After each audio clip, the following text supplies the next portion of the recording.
mga kabihero, tanghali na po. Mamaya na po natin tatapusin itong ating ginagawang bingwit. So nagsalang na po tayo ng sinaing. Hindi na po tayo pumila doon sa mga pasahero natin. Dahil kung dumarating po kami doon, hindi pa oras ng pagkain, lalabas na naman po kami ng hotel. So mas minabuti po namin magluto. Total, kompleto naman po tayo ng gamit. Ayan, so nagprito po tayo ng famous Gigi plus sukang maanghang. Mayroon po tayong tuna, dilata nga lang mga kabiyero. So magsasaing na lang po. Inihintay lang po nating mainin yung ating sinaing. Ayan, check po natin. Ayan. So ayan, malapit na po siyang maluto. Mamaya na po natin tatapusin yung ating ginagawang bingwit mga kabiyero. Kakain po muna tayo at magliligpit ng mga gamit. Hanggang bukas pa po kami rito. So isang maghapon at magdamag pang pahinga. Okay guys, kain tayo!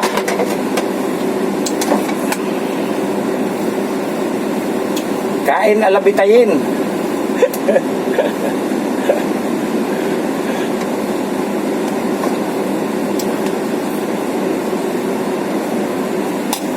Yan.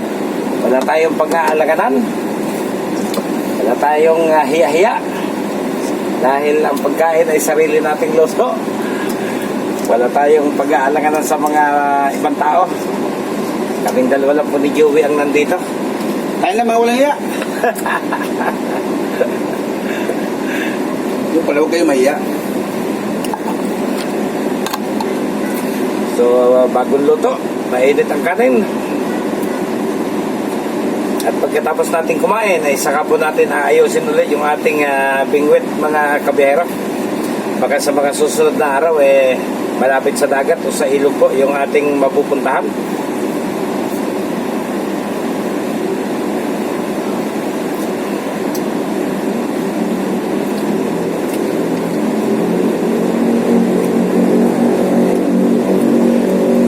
Mabuti na lang po yung aming naparadahan. May 7-Eleven na malapit. Ilang metro lang mula rito may 7-Eleven po na mabibilhan ng iba't ibang magbisyo at saka magpagkain. Mayroon hong mabibili.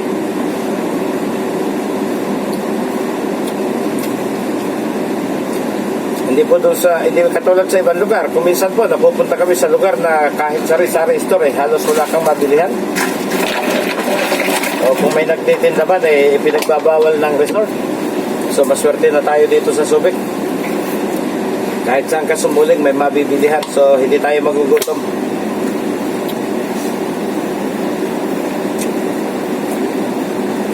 May mga lugar ho kasi kaming napupuntahan na walang halaga ang pera. Walang halaga ang pera dahil wala kang mabibilihan.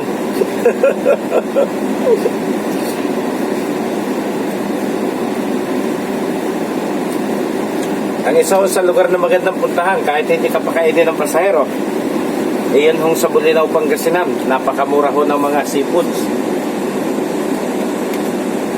Magsasawa ka ng mga seafoods. Napakamura ng halaga.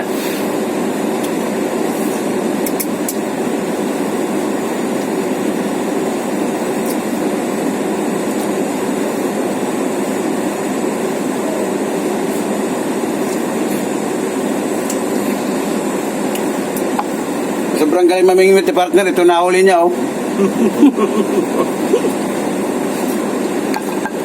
Tuna yung nabingwit namin. Nabingwit kami sa 7-Eleven. Kaya lang, may tira pa ho tayong adobo. Ayan o. May niluto kasi akong adobo kahapon. So talagang inihanda kong baunin papunta rito.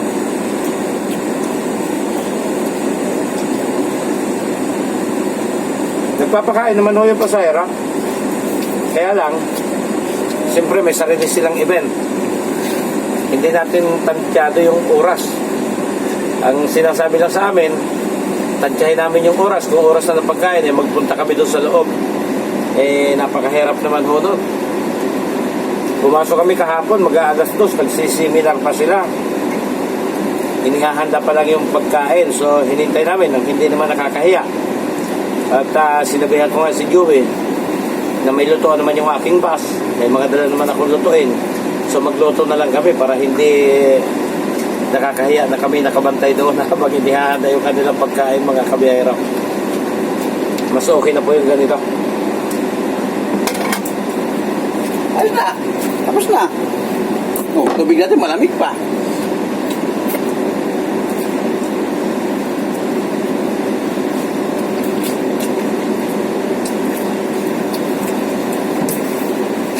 Yung tubig ko dyan, mula bawas. Okay na bawas. Taglit lang kumain. Tapos na kami.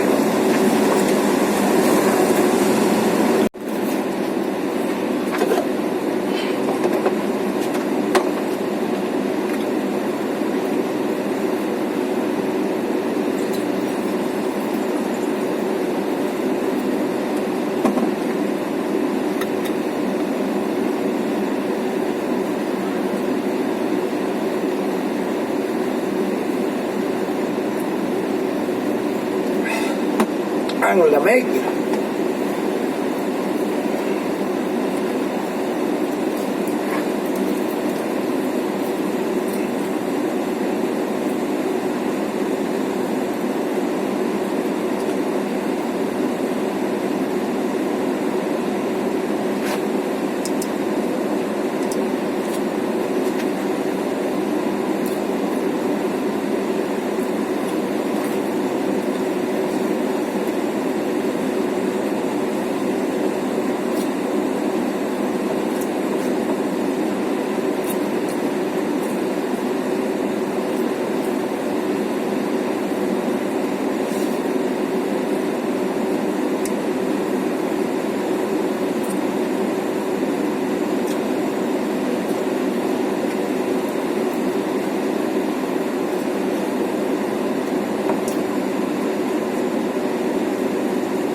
Napalimot na sa gutom.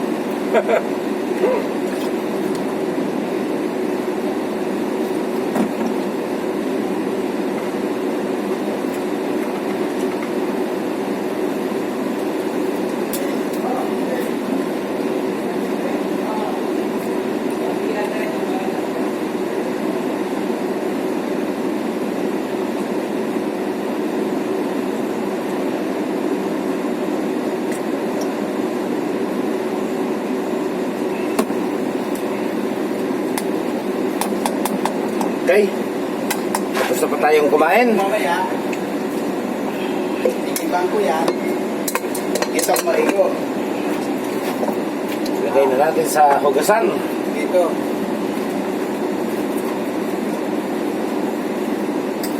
Makakaligo na tayo. Kahit sa araw pa tayo rito.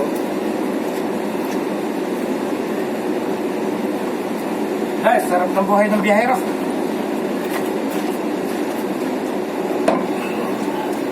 Lagay ulit natin ito sa cooler para malamig. Ayan.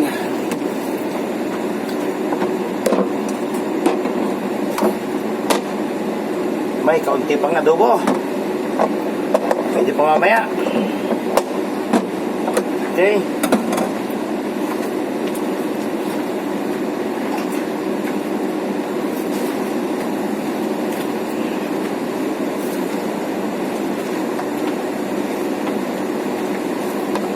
May tira pa rin prito. Tapos, magbibisyo. Ayan. Yan ang routine ng ating buhay po habang nandito tayo, mga kabiyahero. Salamat, mga kabiyahero.